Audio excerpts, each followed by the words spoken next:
Film emulation plugins are something that I've seen floating around the internet for a long time now. I remember when I was in college, which wasn't that long ago, it was a couple years ago, but not that long ago, I used Dehancer to color grade my senior thesis project.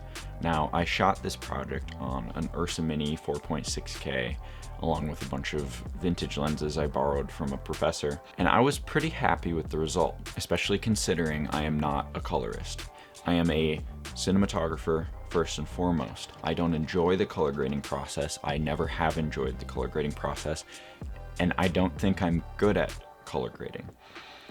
I vastly prefer to do all of my color in camera. But there are some things you can't do in camera when you're shooting on a digital camera.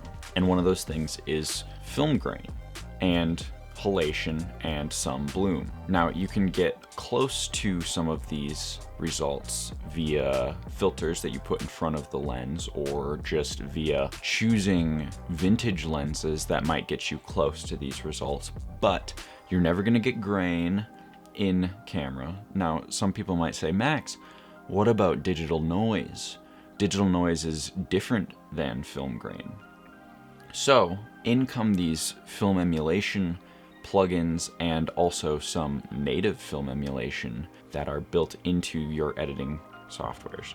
For example, DaVinci Resolve.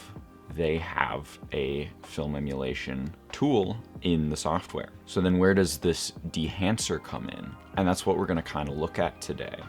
Now again, I am not a colorist. I come from shooting. So I might use the wrong terminologies here when talking about color spaces and the like, but bear with me and know that you're getting the take of somebody who likes to do the majority of the work of getting an image to look nice in camera on the day when you're shooting. That is always my priority. So here we go. Let's look at some things. Something to note right off the bat when using Dehancer is your GPU actually matters here. There are some GPUs that are not compatible with Dehancer, which I realized very quickly. If you have an Intel GPU, you cannot use Dehancer.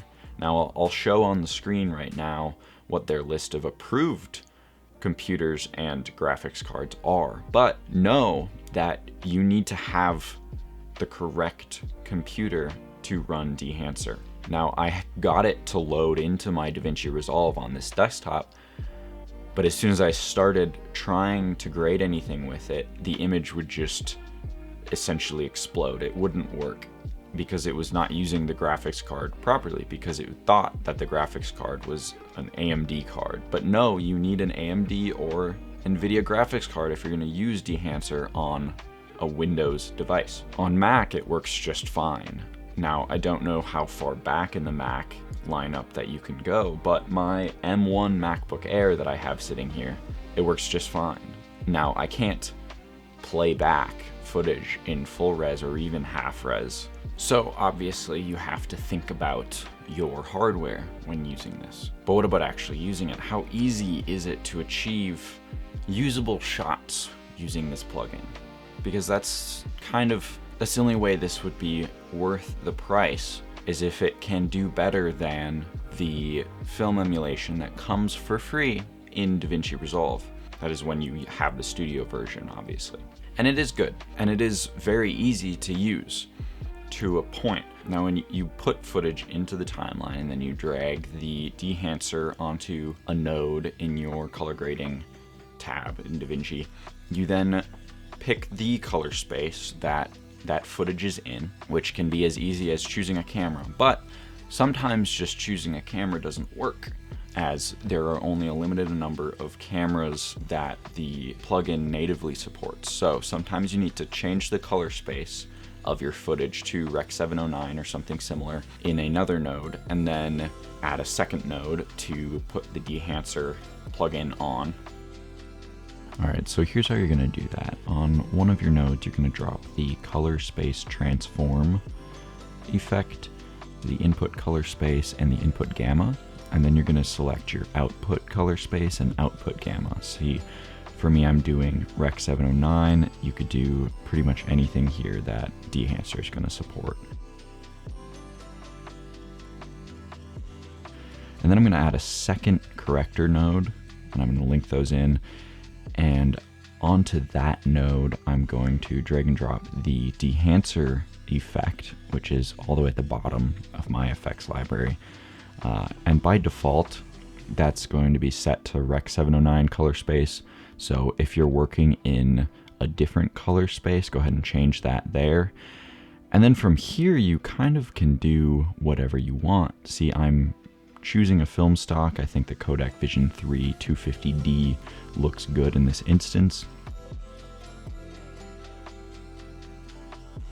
And then I can play around with black point, white point, and exposure, tonal contrast, color density, saturation. And I have pretty much infinite options here, which is really incredibly useful. I can change my film grain profile. I can change the amount of film grain, which I think pretty much in most instances here, you're going to want to decrease the default amount of film grain, because even at 35 mil, you know, you've seen a lot of movies shot on 35 millimeter. There isn't really a lot of grain unless it's an intentional choice. There isn't really a lot of film grain in 35 millimeter film. What I'm doing is reducing that amount because I want just a little bit of texture on my image, but I don't want it to be degrading the image too much. And also by default, halation and bloom are not on, so I've turned both of those on because I think those are kind of the most useful parts of this tool, because it's truly emulating halation and bloom. It's not just dropping an effect. It's inherently changing how your footage is performing here. And then you also have more niche options such as film damage and film breath, as well as gate weave and overscan and vignette, which these are going to be used most likely a whole lot less than the film grain and just generic emulation of film.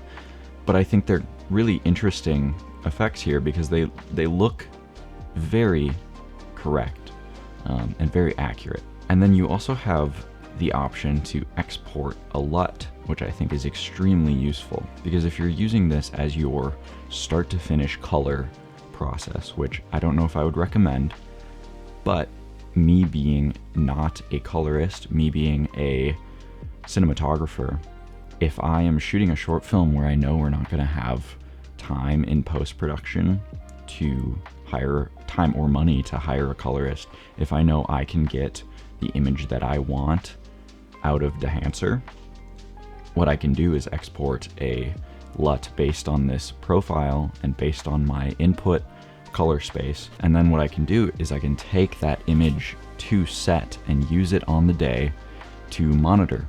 And then I can kind of base my exposure off of this LUT that I've generated via Dehancer. And I think that's a really beautiful thing, and it makes this tool a whole lot more useful than I maybe initially thought it would be when I downloaded it. Assuming the footage you shot is shot quote-unquote correctly, what it can actually do is really impressive, and it gets a really interesting looking image very quickly without a whole lot of fuss. Now you can adjust a little bit. Like, I really enjoy the black point slider and white point slider in this plugin because it allows you to adjust your contrast very quickly and easily. And there are also other sliders like for exposure and color temperature and tint that can get you some of the way there to a quote-unquote color correct image, or get you where you want to go if you're not going for a color correct look. But all of this is to say it is a very stylized look, and this is not for every occasion. Now, not every situation are you going to want your footage to look like it was shot on celluloid, but it is cool. It's a fun gimmick. But is it a gimmick that's worth the price? This is not a cheap product. It is $700 to purchase Dehancer Pro for a lifetime subscription to be used with DaVinci Resolve. And they do have other options for prices, like you can pay monthly or you can pay annually for this subscription. But I kind of hate monthly and annual subscriptions. Like, if I'm paying this amount of money for a product, I want to own that product outright forever and not have it so that it could be taken away from me, or if I stop paying, I no longer have access to that product. I think that's ridiculous.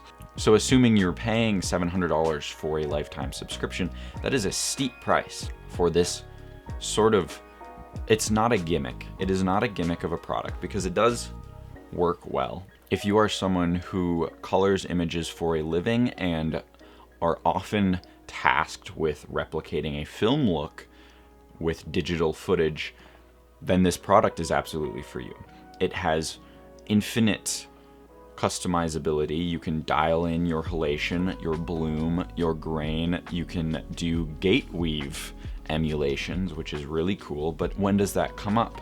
That doesn't come up that often when you're creating, say, corporate work or just making sort of stock standard short films or whatever, and you don't need to emulate a film look. So it really is for professionals or for content creators who want to separate their work from the majority of people who don't have that kind of texture level, because it really does degrade the image in a lovely way, but that is something that is a choice.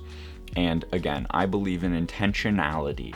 I believe in deciding what you want your footage to look like while you're shooting your footage, rather than shooting it a baseline and not having any idea how you want it to look in post until you actually get to post and then figuring it all out. But that being said, it is a very useful tool. It is a high quality tool and it works. So if you're interested in checking it out, I'll have a link below and a code that you can use to get 10% off of your purchase if you so choose to. Obviously, this is an affiliate program, so if you do that, I do get a kickback. So I'd appreciate that, but don't feel like you need to buy this product because it's not for everybody. But that being said, it is a very good product. I wish it supported Intel cards because I think Intel is becoming a larger player in the GPU game, and I would love to be able to use this on my PC, which is what I edit most of my YouTube videos on. But all that being said, thanks for sticking with me through to the end of this video, which is a little different than my normal videos, I know, and I will see you next time. Thanks again. Bye-bye.